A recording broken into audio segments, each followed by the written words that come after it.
नमस्कार बंधुरा आमी सुमना चले एसेছি আজকে আমার রেসিপি ঝুলি থেকে একটা রেসিপি নিয়ে। আশা করি আপনারা সকলে ভালো আছেন, সুস্থ আছেন। আজকে আমি আপনাদেরকে দেখাবো ফুলকপির একটা রেসিপি। এখানে আমি ছোট ছোট তিনটে ফুলকপি নিয়ে নিয়েছি। এখানে চাইলে আপনারা একটা বড় সাইজের বা মাঝারি সাইজের ফুলকপি নিতে পারেন আপনাদের প্রয়োজন মতো। আর এখানে আমি জল বসিয়ে দিয়েছি, দেখলেন জলের মধ্যে নুন দিয়ে দিয়েছি। এবার আমি এই ফুলকপিগুলো এখানে একটু দিয়ে দেবো, কারণ ফুলকপির মধ্যে পোকা থাকে, সেই জন্য পোকাটা যাতে মরে যায়, বেরিয়ে যায়, তার জন্য আমি এখানে নুন দিয়ে দিলাম। আর ফুটন্ত জলে ফুলকপিটা দিয়ে 5 মিনিট আমি ঢাকা দিয়ে একটু ফুটিয়ে নেব। এবার বন্ধুরা আমি 5 মিনিট পর ফিরে এলাম। এটা কিন্তু বেশ ভালোভাবে ফুটে গেছে আর সেদ্ধ হয়ে গেছে। আমি গ্যাসটা অফ করে দিলাম। এবার আমি ফুলকপিগুলো তুলে নেব। এই ফুলকপিগুলো আমি সব তুলে নিচ্ছি।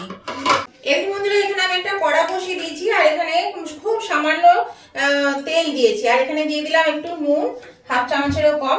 এবার আমার একটু টমেটো লাগবে, সেই টমেটোগুলো আমি এখানে একটু দিয়ে সেদ্ধ করে নেব।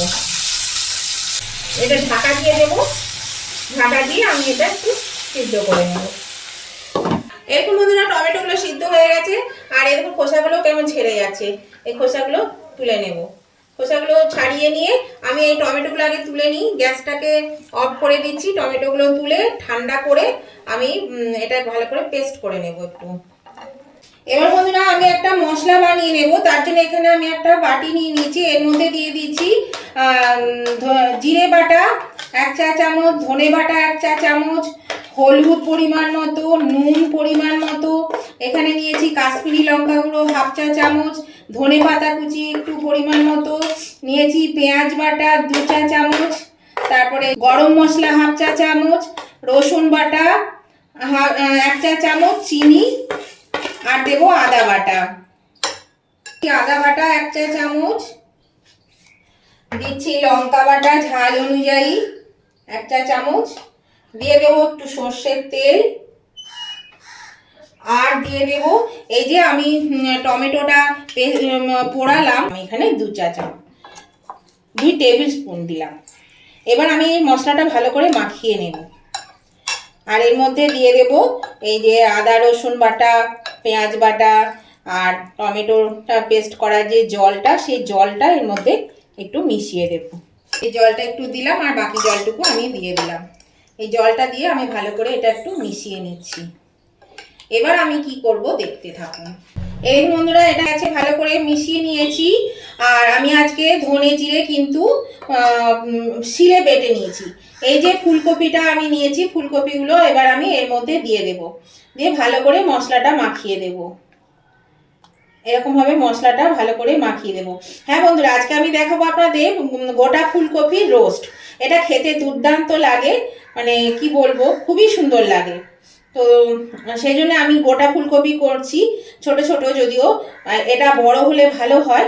তো আমার মা খুব বড় বড় ফুলকপি দিয়ে করতো আর কি, তো আমি বড়টা পাইনি, ছোট পেয়েছি, ছোট দিয়ে করছি।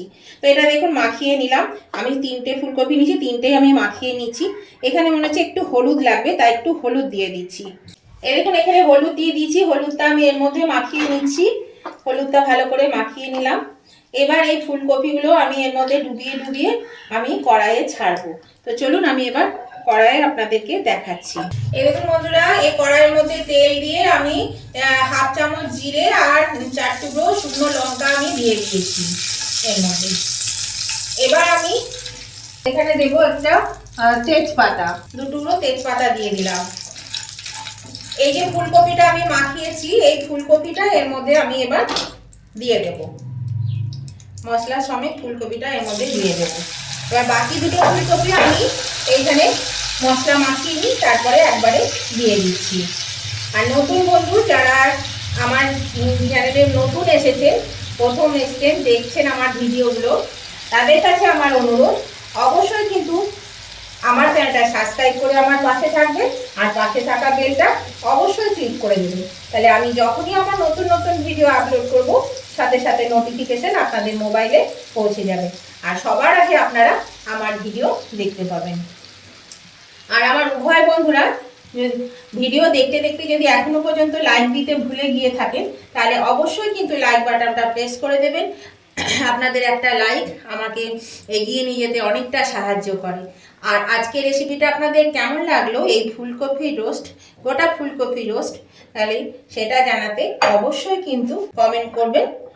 আপনাদের একটা কমেন্ট আমাকে কিন্তু উৎসাহিত করে। আর যদি ভালো লেগে থাকে, খুব ভালো লেগে থাকে আজকের রেসিপিটা আপনাদের, তাহলে অবশ্যই কিন্তু আপনাদের বন্ধু বান্ধব আত্মীয় স্বজন সকলেই যাতে পেয়ে যায়, তার জন্য কি করবেন, প্রচুর পরিমাণে শেয়ার করে দেবেন। দেখুন আমি ফুলকপিগুলো কিন্তু সব দিয়ে দিলাম, আর এর মধ্যে একটু বাটিটা ধুয়ে জলটা দিয়ে দিলাম। এবার আমি এটা ঢাকা দিয়ে দেব। এটা আমি 10 মিনিটের জন্য ঢাকা দিয়ে দিলাম। তার আগে আমি এখানে একটু সর্ষের তেল আমি এর উপরে দিয়ে দিচ্ছি, কারণ ওখানে খুব কম দেওয়া আছে, এই জন্য আমি আরেকটু সর্ষের তেল এখানে দিয়ে দিলাম। এবার আমি এটা ঢাকা দিয়ে দিচ্ছি। এরকম বন্ধুরা 10 মিনিট হয়ে গেছে, আমি ঢাকাটা খুলে দিলাম। এবার আমি এখানে 3টে চেরা কাঁচা লঙ্কা আমি দিয়ে দিচ্ছি, আর দিয়ে দেবো একটু ধনে পাতা কুচি, একটু ধনে পাতা কুচি দিয়ে দিলাম, আর দিয়ে দেবো একটু ঘি।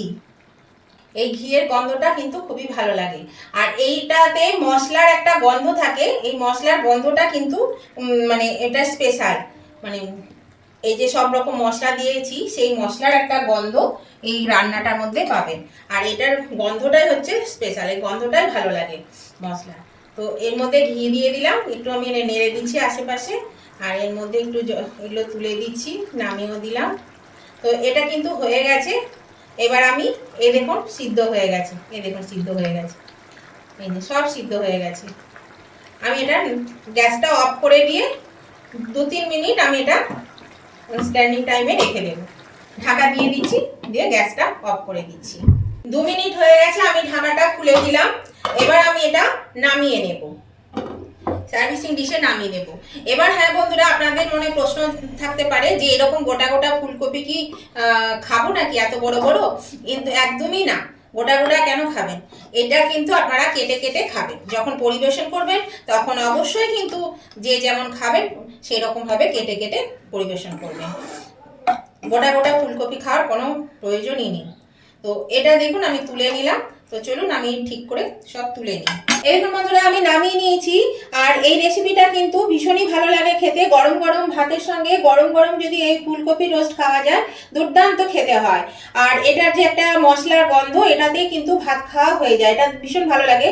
তো নতুন বন্ধুরা অবশ্যই কিন্তু আমার চ্যানেলটা সাবস্ক্রাইব করে আমার পাশে থাকবেন। আর আমার উভয় বন্ধুদেরকেই বলছি, যদি রেসিপিটা আজকে ভালো লেগে থাকে আপনারা কিন্তু লাইক শেয়ার কমেন্ট করতে একদম ভুলবেন না। তাহলে আজকের মতন আমি ভিডিওটা এখানেই শেষ করছি। আবার আমি শীতের কোনো রেসিপি নিয়ে আবার চলে আসবো আপনাদের কাছে। ততদিন আপনারা ভালো থাকুন, সুস্থ থাকুন। Tata, bye bye.